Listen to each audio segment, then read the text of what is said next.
शांति। प्रातः क्लास है 14 अगस्त 1968। रूहानी बाप रूहानी बच्चों को समझाते हैं।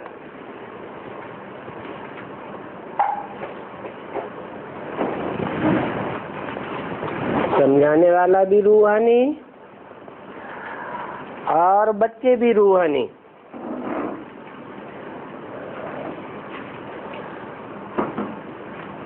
यहाँ सभी बैठे हुए हैं।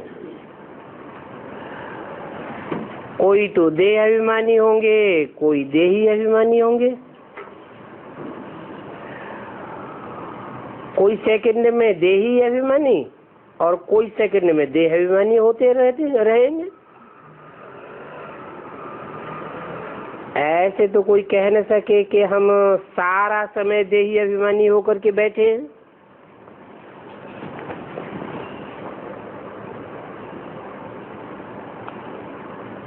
नहीं, बाप समझाते हैं कोई समय देह अभिमानी और कोई समय देही अभिमानी होंगे।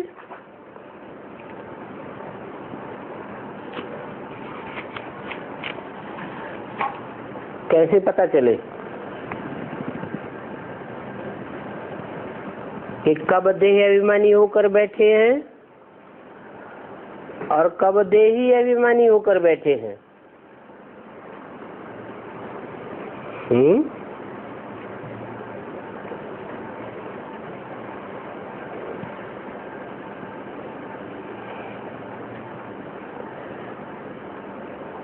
अभी बच्चे ये तो जानते हैं हम आत्माएं अपने शरीर को छोड़ जाएंगे अपने घर, और जाना है बहुत खुशी से।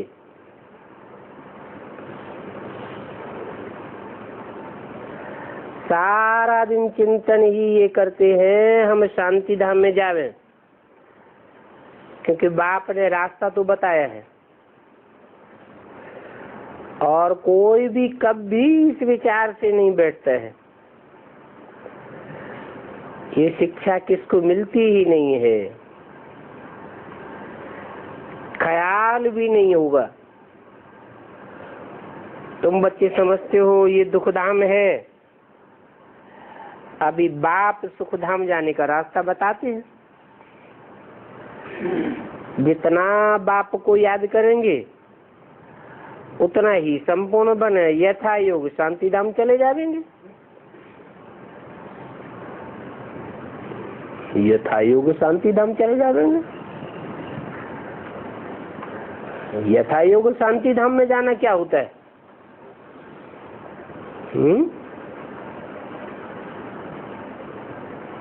योग जैसा जैसा होगा, ऊंची कोटि का होगा, नीची कोटि का होगा, उतना ही शांति धाम में ऊंची स्टेज में जाएंगे। क्योंकि याद लगन को कहा जाता है, और लगाव में जो जितना तीव्र होगा वो बाप के उतने ही नजदीक जाकर बैठेगा। बाप तो है ऊंचे से ऊंचे, और बाप बुद्धिमानों की बुद्धि है।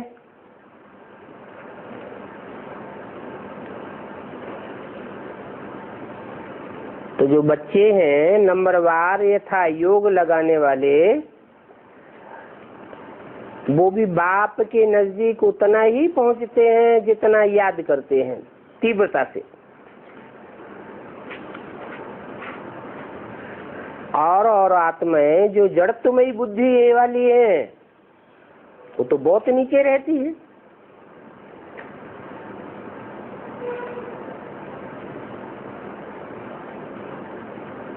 तो मुक्ति धाम यथा योग जाना है, जिसके लिए ही मनुष्य रुक गुरु करते हैं। परंतु मनुष्यों को बिल्कुल ही पता नहीं है कि मुक्ति, जीवन मुक्ति क्या चीज है। वो तो समझते हैं मुक्ति हो जाएगी, माना सदैव के लिए आत्मा मुक्त हो जाएगी संसार रूपी चक्र से, परंतु ऐसे तो है नहीं। इस चक्र में तो सभी को आना पड़ता है। भगवान के लिए भी लिख देते हैं कि कल्प कल्प आते हैं, युग युग में आते हैं, और खुद के लिए कहते हैं हम मुक्त हो जाए, मोक्ष को पाए ले। ऐसा कैसे हो सकता कि भगवान बंधन में बंधा रहे और आत्माएं मुक्त हो जाएं सदा काल के लिए? वास्तव में हर आत्मा यथा योग मुक्ति की स्टेज को पाती है, और जितनी ही मुक्ति की स्टेज को पाती है, जीवन मुक्ति भी पाती है। जीवन में रहते हुए भी दुख दर्दों से मुक्त।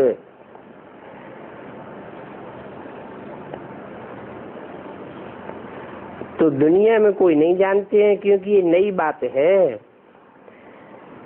तुम बच्चे समझते हो कि अभी हमको घर जाना है,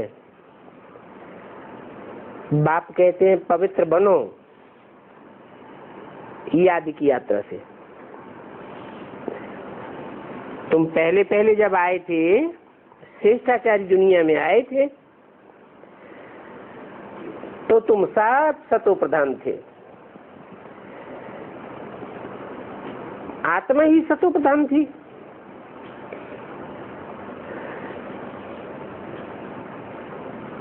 कोई के साथ कनेक्शन भी बाद में होगा, और जब कनेक्शन होगा तो जिसके साथ कनेक्शन होगा वैसा संग का रंग लगेगा। जब गर्भ में जावेंगे तो भी संबंध में आवेंगे।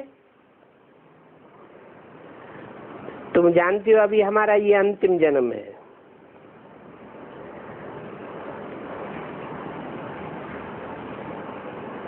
अब हम और कोई गर्भ में जाने वाले नहीं हैं। हमको तो वापस घर जाना है, परंतु आत्मा पवित्र बने बिगर कोई भी वापस नहीं जा सकता। ऐसे ऐसे अपने अंदर में बातें करनी होती हैं, क्योंकि बाप का फरमान है, उठते बैठते घूमते फिरते बुद्धि में ये ख्यालात रहे कि जब हम इस दुनिया में आए थे तो सतो प्रधान थे, अभी फिर हमको सतो प्रधान बन करके ही वापस जाना है। और सतो प्रधान बनना है बाप की याद से।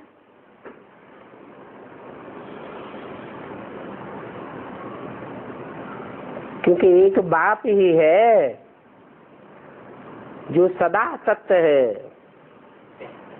सदा कल्याणकारी है। इस दुनिया में आने के बाद और जो भी आत्माओं के हम संसर्ग संपर्क में आए, कनेक्शन में आए, वो तो बाप समान उतनी सतो प्रधान नहीं हो सकती।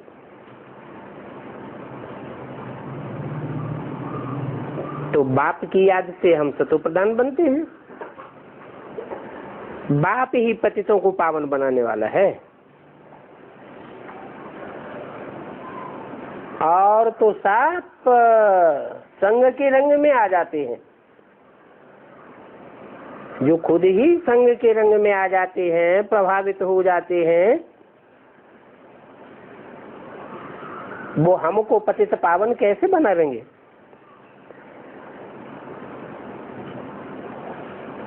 बाप बच्चों को युक्ति बताते हैं कि तुम पावन कैसे हो सकेंगे।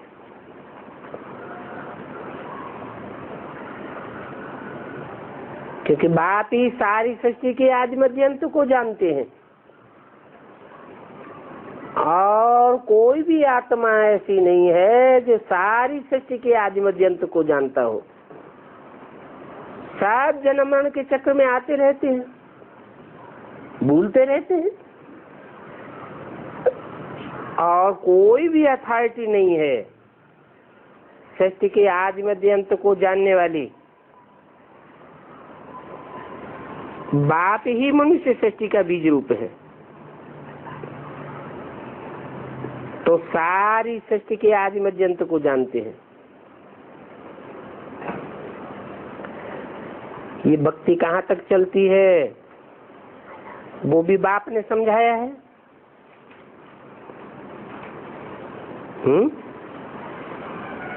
भक्ति कहाँ तक चलती है?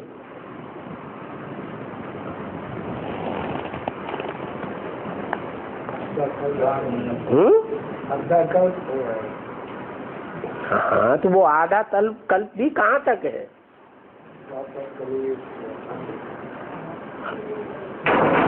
कलयुग तो अब भगवान आ गया, कलयुग का अंत तो हुआ, लेकिन अभी भी भक्ति कहाँ तक चलेगी? आपके पहचान से तो पहचान तो लिया,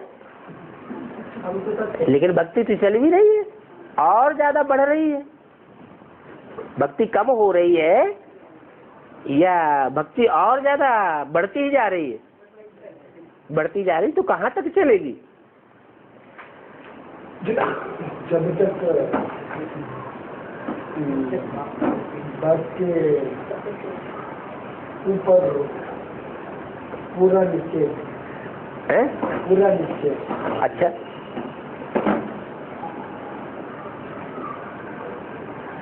बाप के ऊपर पूरा निश्चय?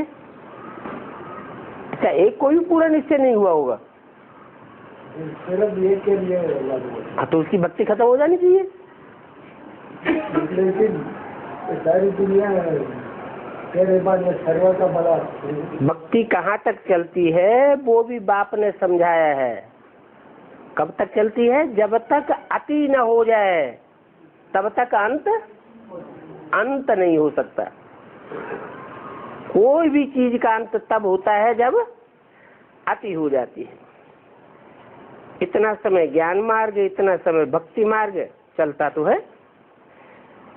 ये सारा ज्ञान अंदर में टपकना चाहिए, ऐसे ही टपकना चाहिए जैसे बाप की आत्मा में ज्ञान है, वैसे ही तुम्हारी आत्मा में ज्ञान टपकना चाहिए। आत्मा शरीर द्वारा ज्ञान सुनती है और शरीर के आर्गन्स द्वारा ही सुनाती है। शरीर के बिगड़ तो आत्मा बोल भी नहीं सकती, सुन भी नहीं सकती। इसमें प्रेरणा अथवा आकाशवाणी आदि की बात नहीं होती है। जो कोई कहे कि हमको भगवान की प्रेरणा हुई, हमने सुना नहीं किसी से, लेकिन हमको भगवान ने डायरेक्ट प्रेरणा दे दी, या हमारे यहाँ कानों में आकाशवाणी आई, तो ऐसी कोई बात होती नहीं है। भगवान वाच्य है, मुख तो जरूर चाहिए, रथ ही चाहिए, और रथ भी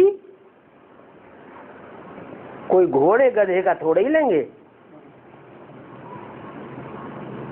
क्यों?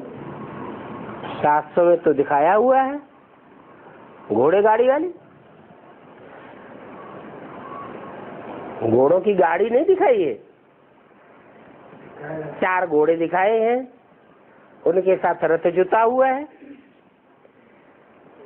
बाप कहते हैं ये कोई घोड़े गधे की बात नहीं है, ये तो मन रूपी घोड़े हैं जो भक्ति मार्ग में दिखाए गए हैं। 4 ऐसी सशक्त आत्माएं हैं 4 धर्मों की, जिनके मन बड़ी तीव्र गति से कार्य करते हैं, तीव्र गति से दौड़ने वाले हैं। ऊंची स्टेज में भी तीव्र गति से दौड़ते हैं और नीची स्टेज में भी तीव्र गति से दौड़ते हैं। बाकी कोई गधे का रथ ले, घोड़े में आवे, ऐसी कोई बात है नहीं। हमको कोई गधे घोड़े को नहीं याद करना है। अभी तो हमको बाप को याद करते करते वापस घर जाना है।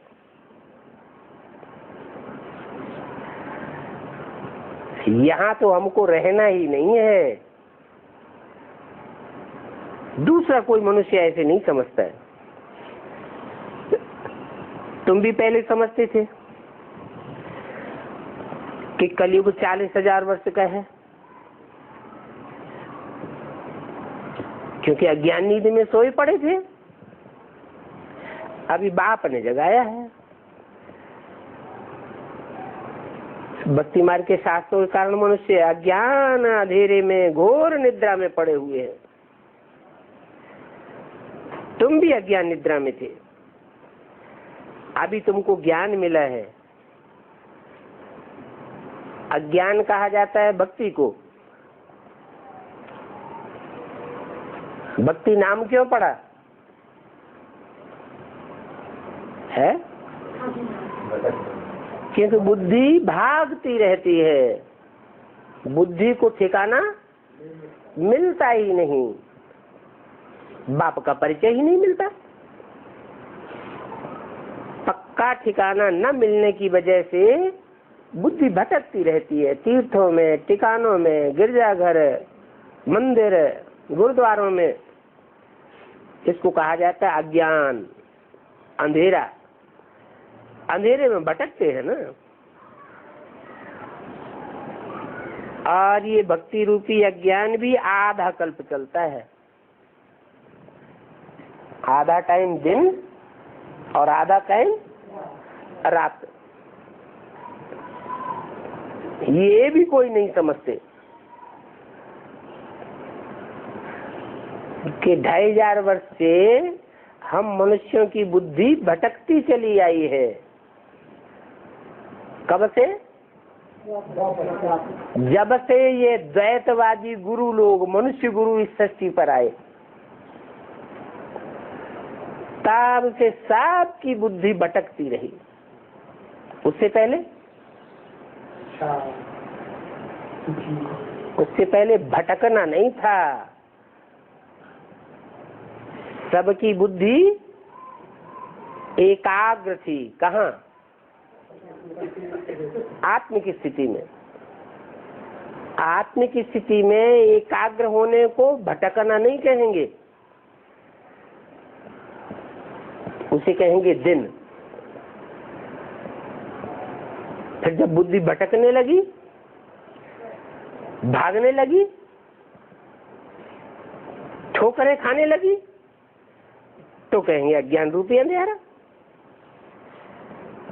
अब बच्चों को ये ख्याल करना है कि हम अपनी उन्नति कैसे करें, ऊंच पद कैसे पावे, अपने घर जावे और फिर नई राजधानी में आकर के ऊंच मर्तबा पावे। इसके लिए है याद की यात्रा। और याद की यात्रा में परिपक्व होने के लिए अपन को आत्मा तो जरूर समझना है। देवान में रहेंगे तो याद ठहरेगी नहीं। जितना जितना आत्माभिमानी होने की पक्की प्रैक्टिस करेंगे, बाप की याद भी स्वतः ही आती रहेगी। हम सभी आत्माओं का बाप परमात्मा है। ये तो बहुत ही सहज है। परंतु मनुष्य पत्थर बुद्धि ऐसे हैं जो इतनी सहज बात को भी याद नहीं कर सकते, समझ नहीं सकते। तो मुरली में भी चला सकते हो। पत्थर बुद्धि और पारस बुद्धि। क्या मतलब है? 2500 वर्ष लिंग पत्थर को याद किया, पत्थर की मूर्तियों को याद किया, तो क्या बन गए? पत्थर बुद्धि बन गए। आयरन एज और गोल्डन एज क्यों कहा जाता है?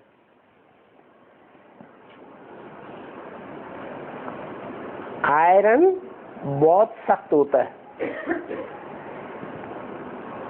और उसकी कीमत भी बहुत कम होती है, और गोल्ड की कीमत बहुत होती है, और मोल्ड भी होता है। मोल्ड होगा लेकिन टूटेगा नहीं। कोई ऐसे होते हैं, थोड़ा सा उनके संस्कारों को मोड़ने की कोशिश की जाए तो ज्ञान में से टूट पड़ते हैं।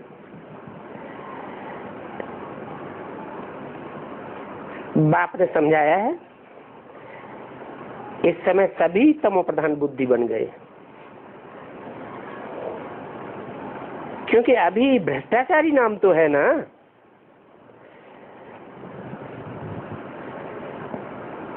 भ्रष्ट आचरण वाले हैं,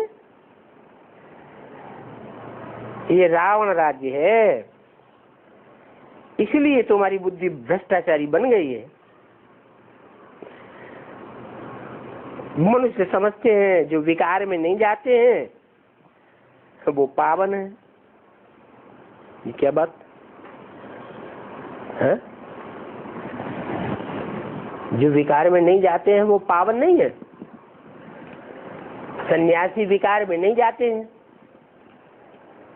तो उन्हें पवित्र नहीं कहेंगे, हैं?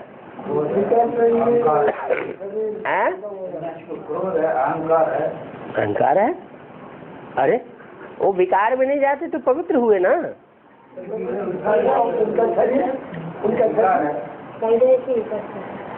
हाँ, विकार में भले नहीं जाते हैं, लेकिन बुद्धि तो विकृत बनी ही रहती है।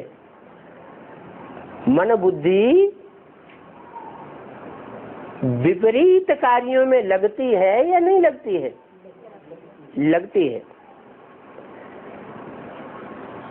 सन्यासियों का मिसाल दिया जाता है, बाप समझाते हैं,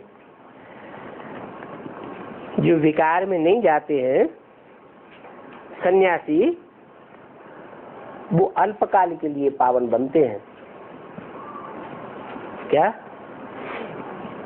थोड़े समय के लिए शमशानी वैराग आ जाता है, विकारों को छोड़ देते हैं।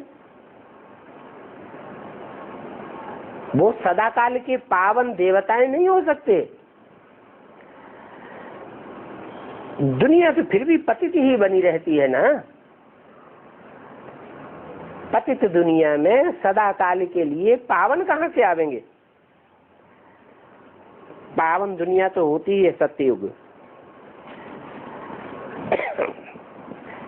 पतित दुनिया में सत्ययुग जैसा पावन तो कोई नहीं हो सकता।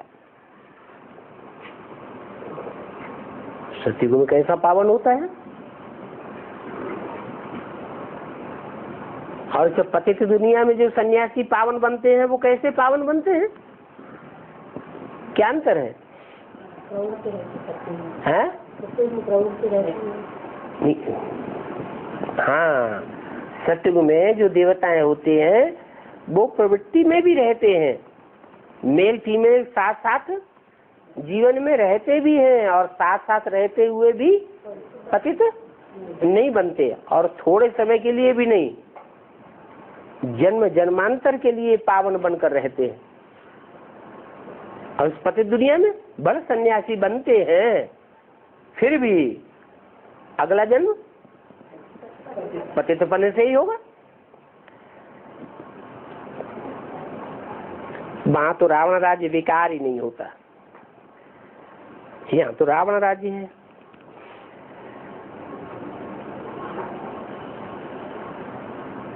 तो चक्कर लगाते घूमते फिरते बुद्धि में ये बातें चिंतन में चलनी चाहिए, क्योंकि बाबा में भी ज्ञान है ना, ज्ञान का सागर है तो जरूर ज्ञान टपकता होगा। और तुम भी ज्ञान सागर से निकली हुई नदियां हो, तो नदियों का जल रुका रहता है क्या है? नदियों का जल भी बहता होना चाहिए।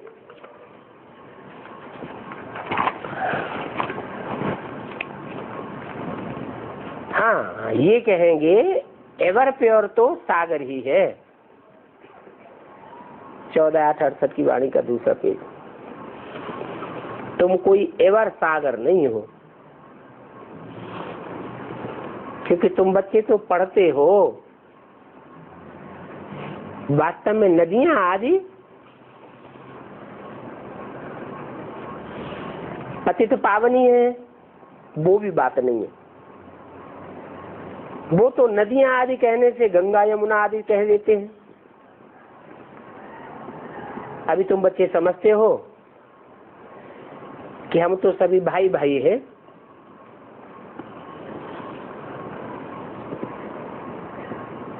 हम आत्माओं को बाप पढ़ा रहे हैं, और भाई भाई का अर्थ भी समझते हो। वो तो अर्थ को नहीं समझते हैं। क्या अर्थ है कि जब भाई भाई कहा जाता है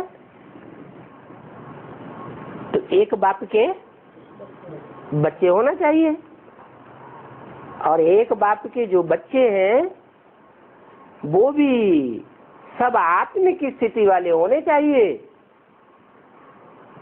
कोई में देहबान आ जाए, प्रभावित होने लगे, वो बात भी नहीं।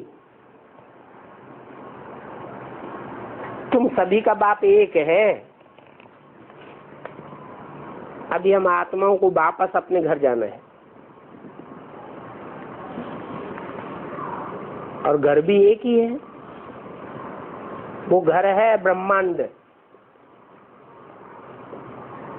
क्या नाम दिया? ब्रह्मांड नाम क्यों दिया है? ब्रह्मा, ब्रह्मा और अंड है। हाँ, ब्रह्मा का अंड। जैसे यहाँ हम इस सृष्टि पर हैं, ब्राह्मण बने हैं, तो आए कहाँ से? हैं?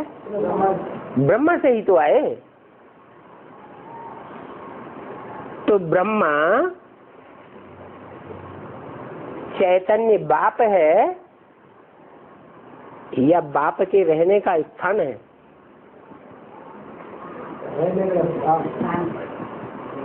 कहेंगे ब्रह्मांड, जहाँ अंडे मिसल हम सभी आत्माएं रहती है। उसको निराकारी दुनिया भी कहते हैं, जहाँ से आत्माएं आकर शरीर रूपी तख्त पर विराजमान होती है। और ये बहुत छोटी आत्मा है। अगर कोई को साक्षात्कार भी हो जाए तो भी कोई समझ नहीं सकता। बहुत सूक्ष्म बातें हैं। आत्मा निकलती है, जरूर कोई चीज है। कहाँ से निकलती है? अरे शरीर में से आत्मा निकल जाती है, शरीर मुर्दा हो जाता है। पहले चलायमान था, फिर जब आत्मा निकल गई तो शरीर मुर्दा हो गया, निश्चेष हो गया।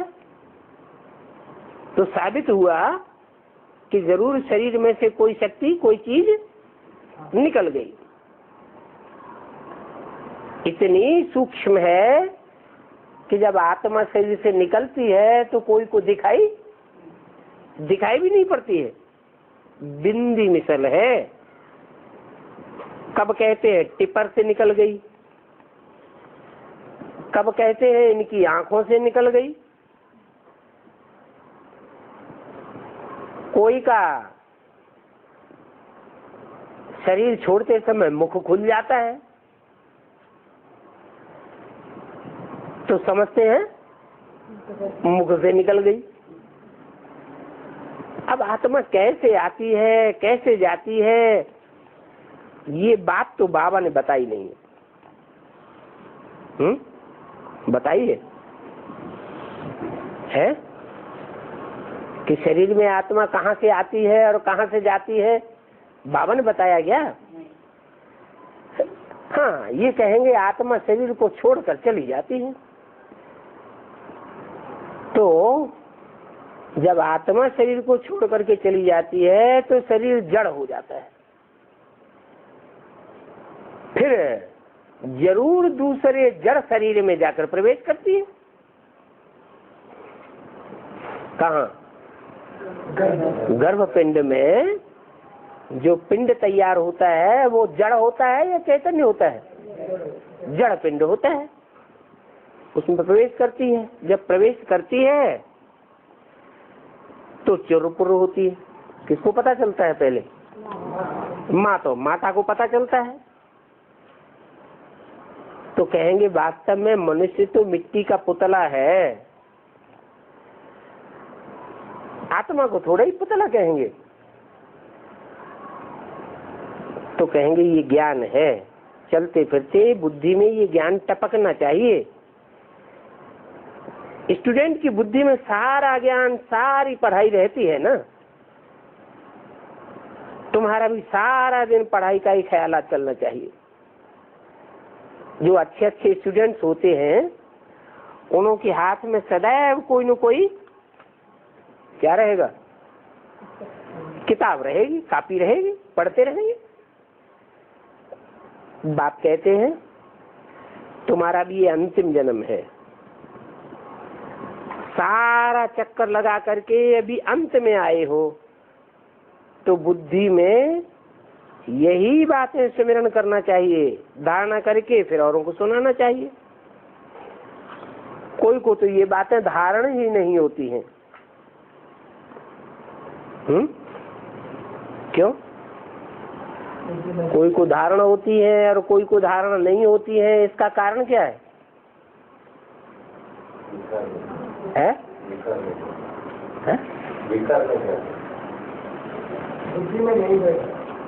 नहीं, ये बात भी सही है।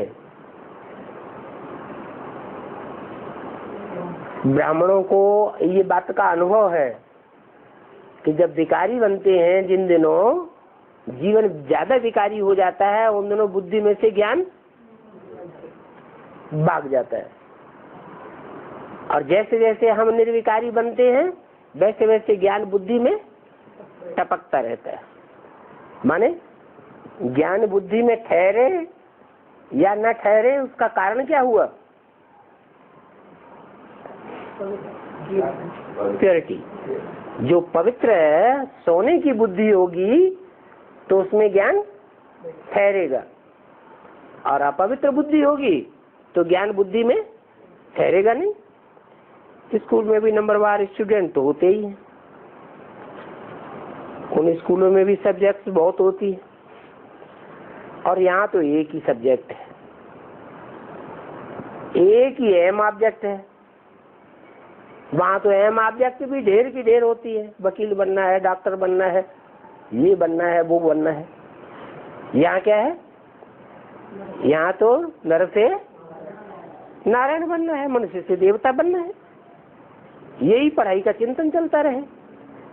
ऐसे नहीं कि पढ़ाई भूल जावे और पढ़ाई की जगह और दुनियावी ख्यालात चलते रहे। क्योंकि जो दुनियावी धंधे दौड़ी वाला होगा उसकी बुद्धि में क्या चलेगा? है दुनियावी धंधे दौड़ी की बातें ही चलती रहेंगी। जो स्टूडेंट होगा तो स्टूडेंट धंधे दौड़ी तो करते नहीं है, उनकी बुद्धि में क्या चलेगा? पढ़ाई की बातें ही चलेंगी। तुम बच्चों को भी अपनी पढ़ाई में रहना है। कल एक निमंत्रण पत्र आया था, इंटरनेशनल योग कॉन्फ्रेंस पर। तुम उन्हों को लिख सकते हो, तुम्हारा ये है हठ योग। तुम्हारे इस हठ योग की एम ऑब्जेक्ट क्या है, सो बताओ। इससे क्या फायदा होता है? हम तो राजयोग सीख रहे हैं। परमपिता परमात्मा जो ज्ञान का सागर है, वो रचयिता हमको अपना और अपनी रचना के आदि मध्यंत का ज्ञान सुनाते हैं। अभी हमको वापस जाना है, तो बाप कहते हैं मन मना भव। ये हमारा मंत्र है। हम बाप को और बाप के द्वारा जो वर्षा मिलता है उसको याद करते हैं। तुम ये जो हठ योग आदि करते हो अथवा करते आए हो, उसकी एम ऑब्जेक्ट क्या है? हमने अपनी बात तो आपको बताई कि हम ये सीख रहे हैं, परंतु आप बताओ कि तुम्हारे इन हठ योग से क्या मिलता है। ऐसे ऐसे उनको रिस्पॉन्ड में नटशेल में लिखना चाहिए। तुम्हारे पास निमंत्रण तो बहुत आते हैं। ऑल रिलीजियन कॉन्फ्रेंस का तुमको निमंत्रण आवे, तुम बोलो आपका एम ऑब्जेक्ट क्या है। हम तो ये बात सीख रहे हैं, तुम अपना बताओ। क्योंकि ये जो राजयोग तुम सीख रहे हो इसका तो किसी को भी पता नहीं है। तो बोलो हम तो ये है पढ़ रहे हैं और हमको पढ़ाने वाला भगवान एक है। हम सभी ब्रदर्स हैं, हम अपन को आत्मा समझते हैं। बेहद का बाप हमको कहते हैं अपन को आत्मा समझ मामेकम याद करो। ऐसे करेंगे तो तुम्हारे सारे पाप कट जाएंगे। ऐसे ऐसे उनको लिखना चाहिए। लिखत बहुत अच्छी छपा करके रख दो, फिर जहां जहां कॉन्फ्रेंस आदि हो वहां भेज दो। तुम सभी से पूछ सकते हो, हम तो ये सीख रहे हैं, तो मनुष्यों को पता पड़े, समझेंगे ये तो बहुत अच्छे अच्छे फायदे की बात सीखते हैं। हम इस राजयोग से डबल सिर ताज, राजाओं का राजा, विश्व का मालिक बनते हैं। हर 5-4 वर्ष बाद हम देवता बनते हैं, फिर मनुष्य बनते हैं। पहले क्या बनते हैं? पहले ब्राह्मण बनते हैं। जरूर कहेंगे ब्रह्मा की औलाद सो ब्राह्मण। फिर जो पक्के ब्राह्मण बनते हैं सो देवता बनते हैं।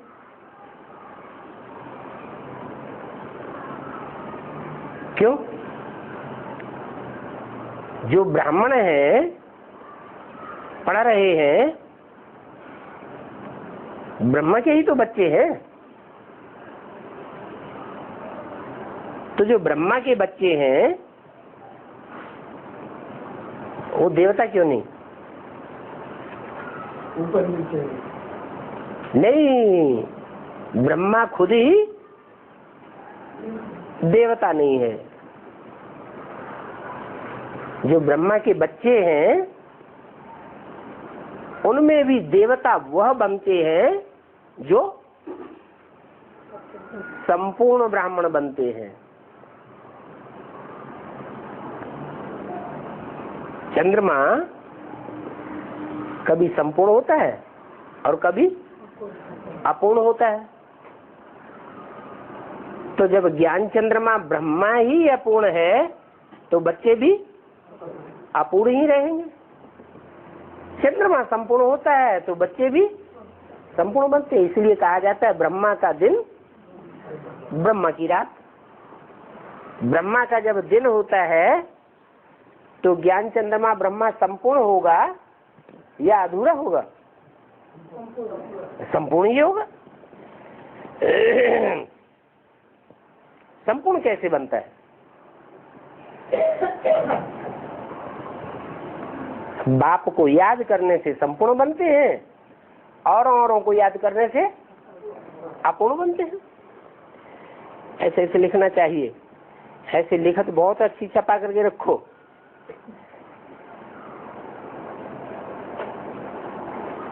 ऐसे ऐसे विचार सागर मंथन करके फर्स्ट क्लास लिखत बनानी चाहिए। हम तो राजयोग सीख रहे हैं, तो क्यों नहीं मनुष्यों को बताएं कि हम क्या सीख रहे हैं।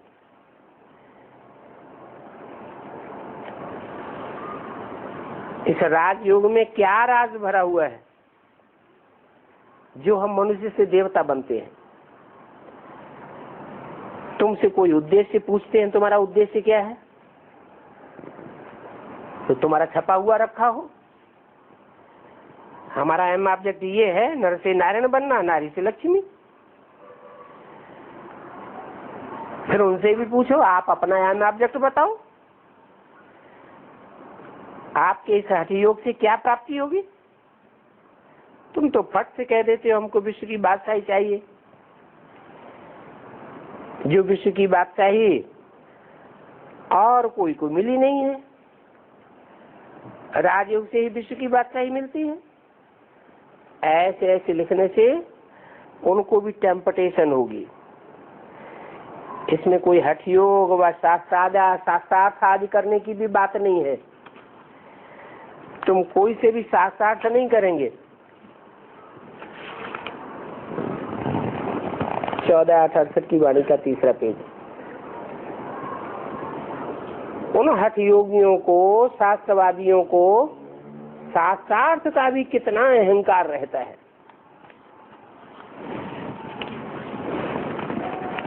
क्यों?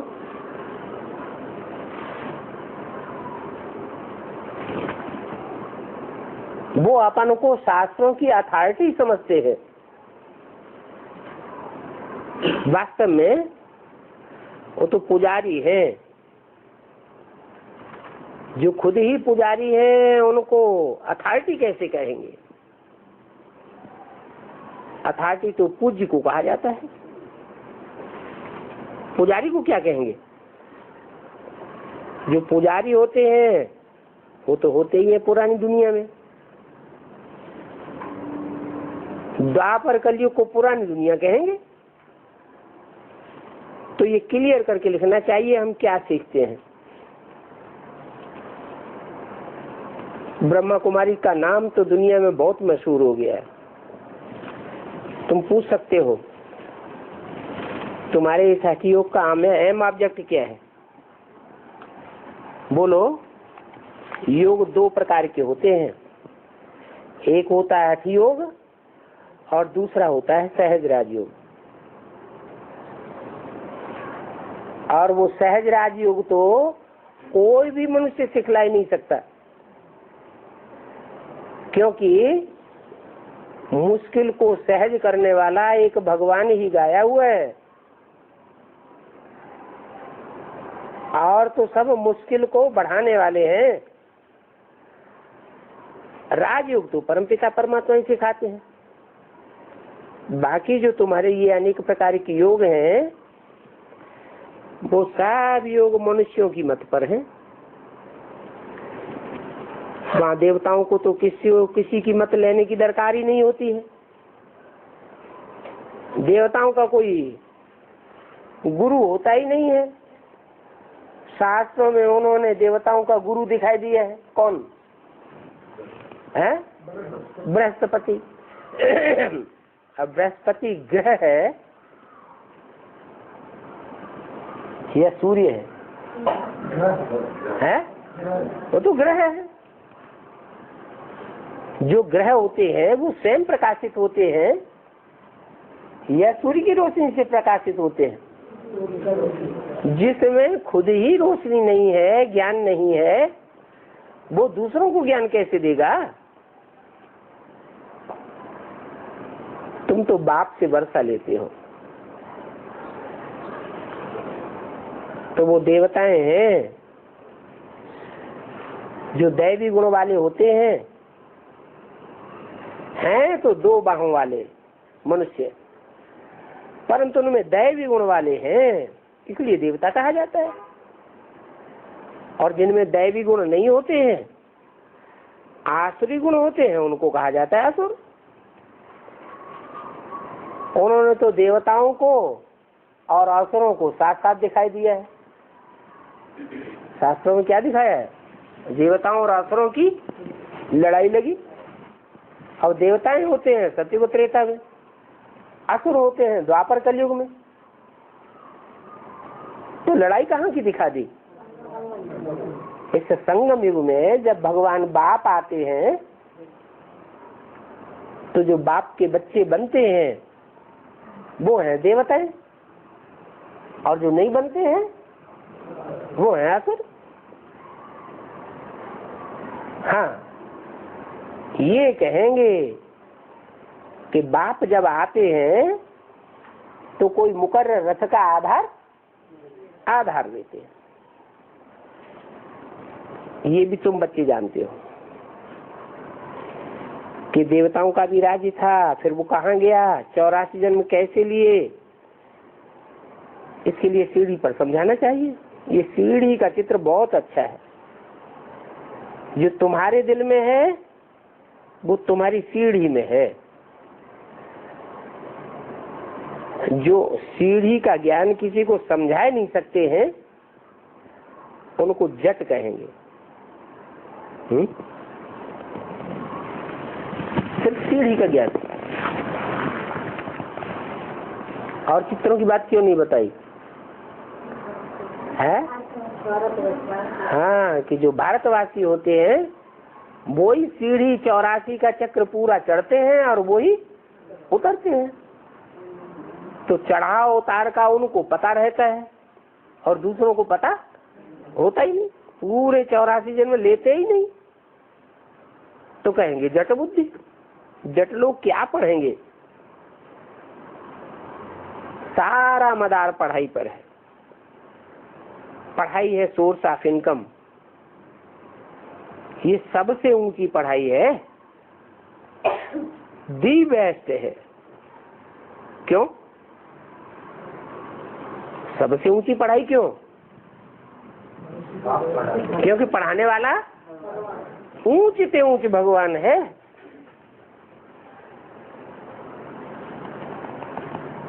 दुनिया तो जानती ही नहीं है कि दी बेस्ट कौन सी पढ़ाई है। इस पढ़ाई से मनुष्य देवता डबल क्राउन बन जाते हैं। अभी तुम डबल से ताजधारी बनने की पुरुषार्थ कर रहे हो। पढ़ाई तो एक ही है और एक ही पढ़ाई से राजधानी स्थापन हो जाती है। राजा भी बनते हैं तो रंक भी बनते हैं। बाकी ये कहेंगे वहां दुख की बात नहीं है।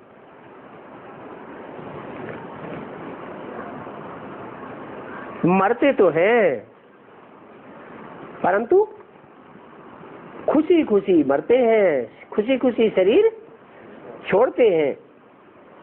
यहाँ तो देखो कितने अनेक प्रकार के दुख हैं। फैमन पड़ता है, बीमारियां आती हैं, अनाज नहीं मिलता है, फ्लड्स आ जाता है, बल लखपति है, सन्यासी है, वो भी तो भ्रष्टाचार से ही पैदा होते हैं। और बीमारियां रोग तो सभी को होते हैं। आज कोई ने धक्का खाया, कोई को मच्छर ने काटा, फोड़ा बन गया, इसको भी क्या कहेंगे? दुखी ही तो है ना। इसको कहेंगे ये रौरव नरक है। फिर भी कहते रहते हैं फलाना स्वर्ग में पधारा। अरे स्वर्ग तो अभी आने वाला है। स्वर्ग कहाँ से पधारा? इस दुनिया में कहीं स्वर्ग है जो स्वर्ग पधारा? स्वर्ग में मरेंगे तो स्वर्ग पधारेंगे, नरक में मरेंगे तो नरक पधारेंगे। फिर स्वर्ग कैसे पधारा? ये भक्ति मार्ग में कहाँ से कहावत आई है स्वर्ग पधारा? कैसे है? हाँ, जो दीचे जी देवान से मरते हैं वो अपने को स्वर्ग में सही स्थिति में पहले अनुभव करते हैं और सही स्थिति के आधार पर सुख में अनुभव करते हैं। कोई भी प्रकार का उनको दुख नहीं हो सकता।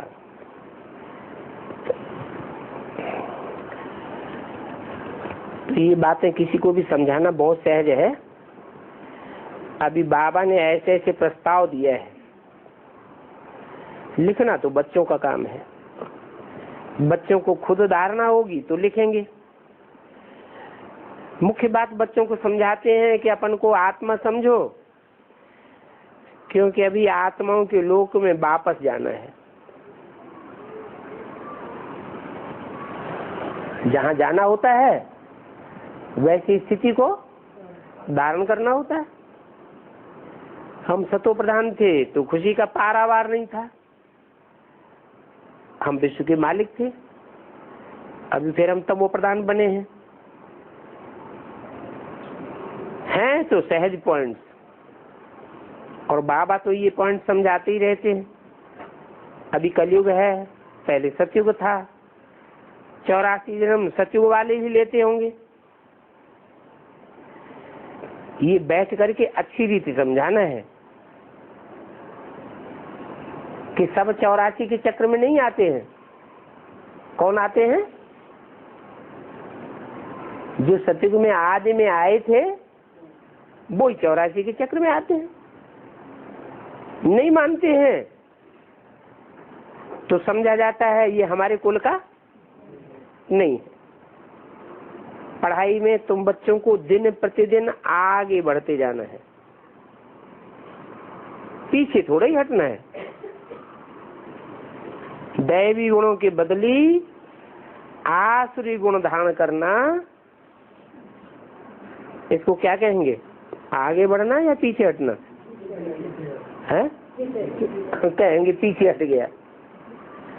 बाप कहते हैं विकारों को उड़ाते रहो, दैवी गुण धारण करते रहो, बहुत हल्का फुल्का रहना है। देवहानि के कारण ही भारीपन आता है। ये शरीर छीछी है, इनको छोड़ना है, क्योंकि हमको तो अब घर जाना है वापस। बाप को याद नहीं करेंगे तो हम गुलगुल बनेंगे नहीं, बहुत सजाएं खानी पड़ेंगी। आगे चल करके तुमको बहुत साक्षात्कार होंगे, बहुत पूछते रहेंगे तुमसे तुमने क्या सर्विस की है, तुम कब कोर्ट में नहीं गए हो। बाबा ने तो सभी अनुभव किया है, देखा है कैसे ये लोग चोरों को पकड़ते हैं, कैसे चलते हैं। तो वहां भी बाबा तुमको साक्षात्कार कराते रहेंगे। सजाएं खा करके फिर पाई पैसे का पद पाए लेंगे। टीचर को तो रहम आता है ना स्टूडेंट्स पर, ये नापास हो जाएगा। ये बाप को याद करने की सब्जेक्ट सबसे अच्छी है, जिससे पाप कटते जाएंगे। बाबा हमको पढ़ाते हैं, ये बात सिमरण करते करते चक्कर लगाते रहना चाहिए। स्टूडेंट टीचर को याद भी करते हैं और पढ़ाई भी बुद्धि में रहती है। तो पढ़ाई भी रहना चाहिए बुद्धि में और टीचर की क्या याद भी रहनी चाहिए। टीचर से योग तो जरूर रहेगा। बाप हमको पढ़ाते हैं, ये बुद्धि में भी रहना, बुद्धि में रहना चाहिए। हम सब भाइयों का एक ही टीचर है और वो सुप्रीम टीचर है।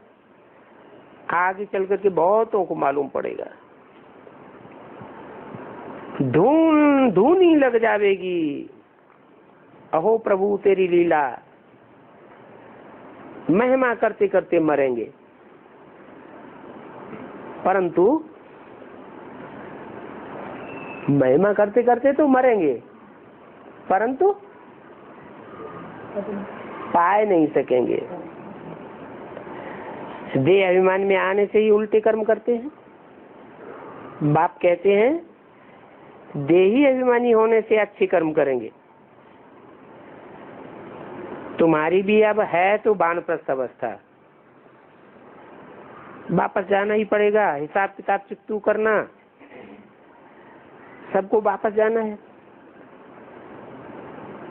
कोई वापस जाना चाहे अथवा न चाहे, लेकिन जाना तो जरूर पड़ेगा।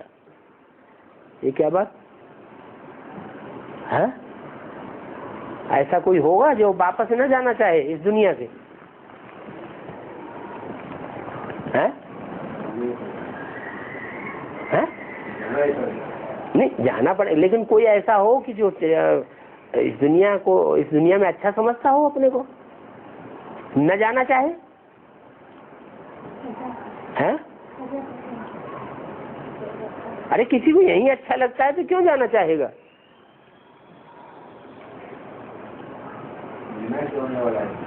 है?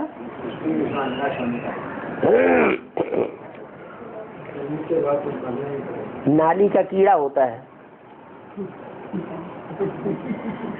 उसे नाली में से निकाल के बाहर साफ सुथरी जगह पर रख दो,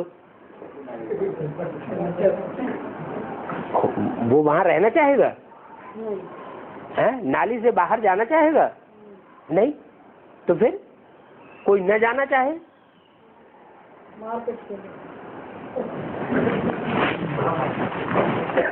10 करोड़ देव आत्माओं के अलावा जितनी भी देव आत्माएं होती हैं, वो सब इस दुनिया में आकर के गोमूत्र का सुख भोगती है या देवताई सुख भी भोगती है? गंदा सुख ही तो भोगती है।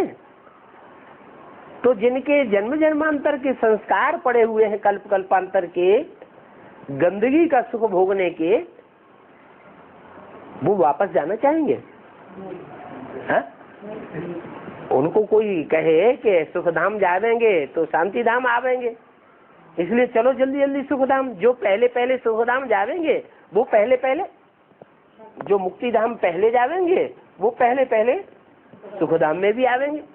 चलो जल्दी मुक्ति धाम, तो वो जाना चाहेंगे। सन्यासी क्या कहते हैं? स्वर्ग के सुख काग विस्ता समान।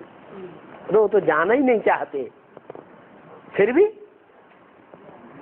भले जाना चाहें या न चाहें, वापस तो जाना ही पड़ेगा। ओम शांति।